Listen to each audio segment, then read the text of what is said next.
गुहागरला पोचणं हा आजच्या प्रवासाचा शेवट आहे. पण खरी मजा सुरू होणार आहे ती चिपळूण सोडल्यानंतर.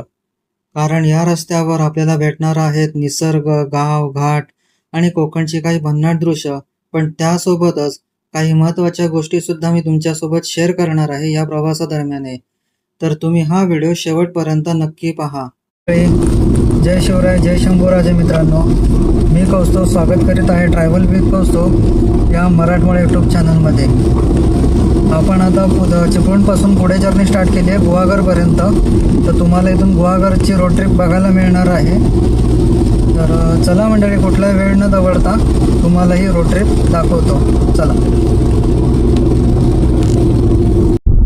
कोकण म्हटलं की डोळ्यासमोर येतो तो निळाशार समुद्र, हिरवाईने नटलेले डोंगर, नारळ सुपारीच्या बागा आणि शांत निवांत वातावरण. आणि याच निसर्गरम्य कोकणात वसलेलं एक सुंदर ठिकाण म्हणजे गुहागर. रत्नागिरी जिल्ह्यातील गुहागर हे तालुक्याचं ठिकाण असून महाराष्ट्राच्या कोकण किनारपट्टीवरील एक प्रसिद्ध पर्यटन स्थळ आहे.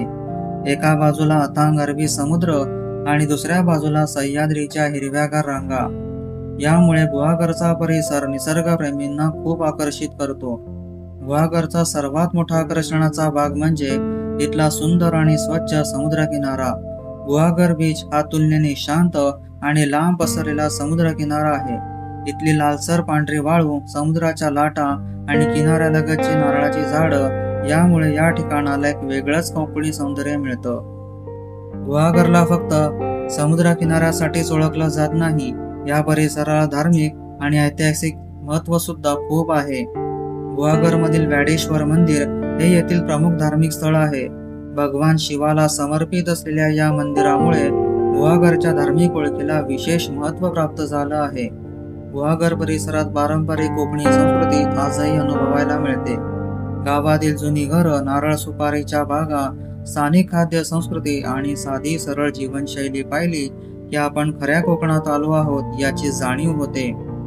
गुहागरला जाण्याचा आणखीन एक खास अनुभव म्हणजे इथला प्रवास. कोकणातील वळणावळणाचे रस्ते, डोंगरातून जाणारे घाट, आजूबाजूची हिरवाई आणि मध्ये दिसणारी समुद्राची झलक, हा प्रवास स्वतःमध्येच एक सुंदर अनुभव आहे. आणि म्हणूनच जर तुम्हाला गर्दीपासून थोडं दूर जाऊन शांत समुद्र किनारा, निसर्ग, कोकणी संस्कृती आणि निवांत वातावरणाचा अनुभव घ्यायचा असेल तर गुहागर नक्कीच तुमच्या ट्रॅव्हल लिस्टमध्ये असायला हवं. गुहागर म्हणजे फक्त एक पर्यटन स्थळ नाही, तर कोकणच्या निसर्गाचा, संस्कृतीचा आणि शांत जीवनशैलीचा अनुभव देणारं एक सुंदर ठिकाण आहे. हा घाट रस्ता खूपच छान आहे. इथून मी चिपळूणमधून घेतलाय गुहागरला जाण्यासाठी. या घाटाचं नाव तुम्हाला जर माहिती असेल तर नक्की कमेंट बॉक्समध्ये सांगा मला. पण हा बरं चिपळूणमध्येच थोडासा पुढे गेल्यावर उतरतोय, हा एक्झिट होतोय. म्हणजे मार्केट वगैरे आपल्यासाठी सर्व स्किप होतं बहुतेक. तर मी गुहागरला पहिल्यांदाच चाललोय.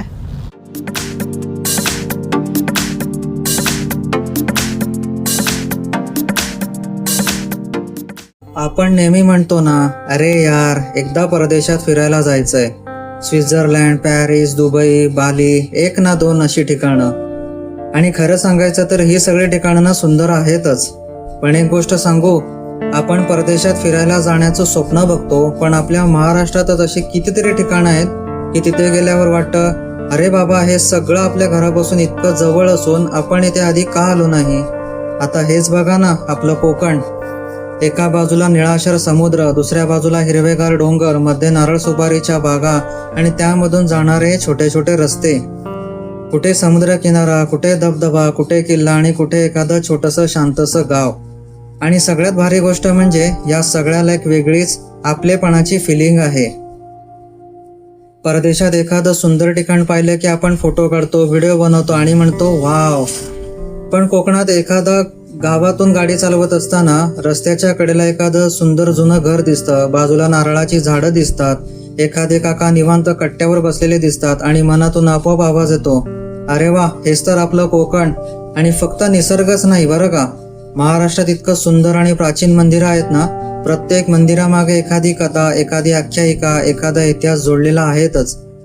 कधी एखाद्या डोंगरावर माथ्यावर मंदिर सापडतं, तर कधी एखाद्या छोट्याशा गावात शेकडो वर्षाचा इतिहास घेऊन उभं असलेलं एक मंदिरही दिसतं. म्हणजे आपण फिरायला निघालो आणि कळत न कळत इतिहासाचा क्लासही होतो. फरक इतकाच आहे, इथे अटेंडन्सची काळजी नसते मित्रांनो. आणि मला असं वाटतं आपल्या पर्यटनाचं खरं वेगळेपण इथेच आहे. आपल्याकडे निसर्ग आहे, इतिहास आहे, संस्कृती आहे, श्रद्धा आहे आणि सगळ्यात महत्त्वाचं म्हणजे माणुसकी आणि आपलेपणा आहे. परदेशात सुंदर समुद्र किनारा पाहायलाही मिळेल, पण आपल्या कोकणात समुद्र किनाऱ्यावर बसून गरमागरम भजी आणि चहा मिळाला तर त्या अनुभवाची मज्जाच काही और आहे. कुठे भाकरी पिठलं, कुठे मालवणी जेवण, कुठे सोलकढी, म्हणजे पर्यटनासोबत पोटाची चांगलीच काळजी घेतली जाते. म्हणूनच माझ्या मते परदेशात फिरू नका असं अजिबात नाही. नक्की फिरा, जगा, बघा, नवीन संस्कृती अनुभवा, नवीन ठिकाणे शोधा, पण त्याचबरोबर आपल्या महाराष्ट्राला आणि आपल्या भारताला सुद्धा थोडं जवळून बघा. कारण कधी कधी आपण दूरच्या देशांमध्ये सौंदर्य शोधत असतो आणि आपल्या घराच्या अगदी जवळचं निसर्ग, इतिहास आणि संस्कृती हात जोडून उभी असते. फक्त आपण तिकडे जायचं बाकी असतं. आणि म्हणूनच पुढच्या ट्रिप प्लॅन करताना फक्त परदेशात कुठे जायचं याचा विचार करू नका. एखादा असंही विचारा आणि महाराष्ट्रात अजून काय काय बघायचं बाकी आहे. आणि आय एम डॅम शुअर या प्रश्नाचं उत्तर शोधता शोधता तुमच्या कितीतरी ट्रिप्स प्लॅन होतील.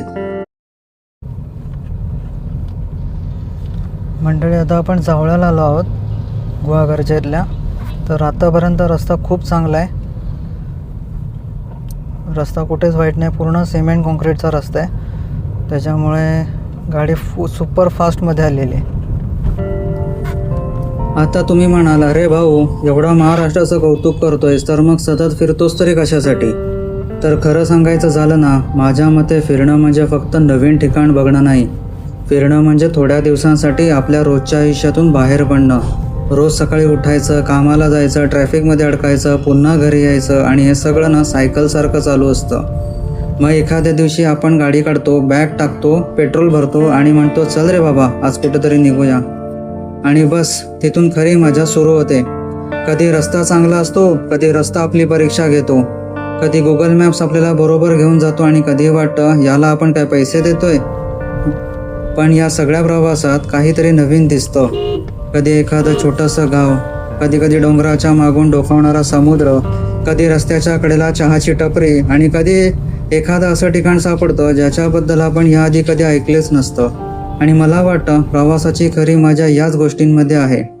आपण मोठमोठ्या पर्यटन स्थळांच्या शोधात असतो, पण कधीकधी छोट्याशा गावात मिळालेला चहा, अनोळखी माणसाने केलेली मदत आणि एखाद्या स्थानिक व्यक्तीने सांगितलेली माहिती हीच आपल्या ट्रिपची सगळ्यात सुंदर आठवण बनते. आता कोकणाचंच उदाहरण घ्या ना. इथे तुम्ही एखाद्या ठिकाणी गेलात तर फक्त एक पर्यटन स्थळ पाहून परत येत नाही. इथे तुम्हाला गाव पाहायला मिळतं, लोक भेटतात, त्यांची जीवनशैली दिसते, स्थानिक पदार्थ खायला मिळतात आणि सगळ्यात महत्त्वाचं म्हणजे थोडा वेळ शांत बसायलाही मिळतं. शहरात आपण शांत बसलो की 5 मिनिटात मोबाईल हातात घेतो, पण कोकणात समुद्रासमोर बसलं की मोबाईल काढायची गरजच वाटत नाही. समोर समुद्र, हळूहळू येणाऱ्या लाटा, आजूबाजूला नारळाची झाडं आणि डोक्यात चाललेले सगळे विचार हळूहळू बंद होऊन जातात. म्हणजे कोकणात आल्यावर आपला मेंदूही म्हणतो, भाऊ आता मला थोडी सुट्टी दे.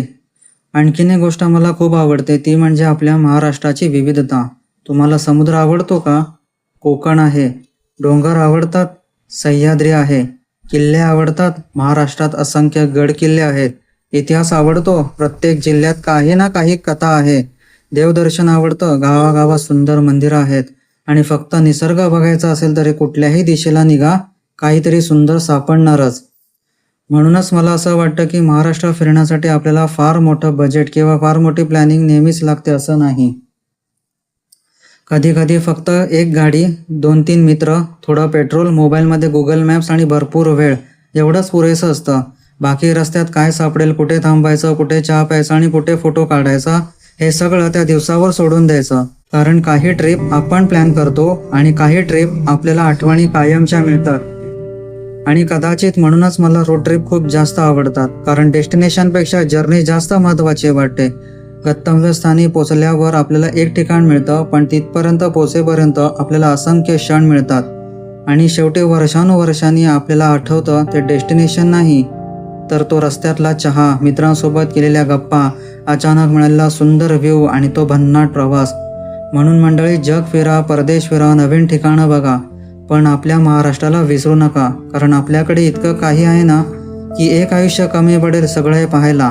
आणि चला आता या गप्पा पुरे, कारण अजून पुढे आपल्याला भरपूर काही फिरायचं आहे आणि मलाही तुम्हाला काही त्या गोष्टी दाखवायच्या आहेत. तर चला मंडळी. तर मंडळी येथे आपण 5 मिनिटामध्ये मी हॉटेलला पोहोचणार आहे. तर चला मंडळी, मी आता तुम्हाला डायरेक्ट रूममध्येच भेटतो. तर नमस्कार मंडळी, मी आता चेक इन केलं आहे हॉटेलमध्ये आणि हा मागचा व्ह्यू पाहू शकता. हॉटेलच्या समोरचा व्ह्यू आहे आणि समोरच माझी इकडच्या साईडला रूम आहे, विंडो आहे. तर मी आता जवळजवळ 10 मिनिटं झाली हॉटेलला पोचलोय. तर हा व्हिडिओ तुम्हाला कसा वाटला, गुहागर ट्रिप ही तुम्हाला कशी वाटली, चिपळूण ते गुहागर, ते मला नक्की कमेंट बॉक्समध्ये सांगा. व्हिडिओ आवडले असल्यास चॅनलला सबस्क्राईब करा आणि लाईक करा आणि जास्तीत जास्त तुमच्या मित्रपरिवारासोबत हा शेअर करा. तर चला मंडळी, भेटूया एका पुढील नवीन जर्नीमध्ये. तोपर्यंत बाय.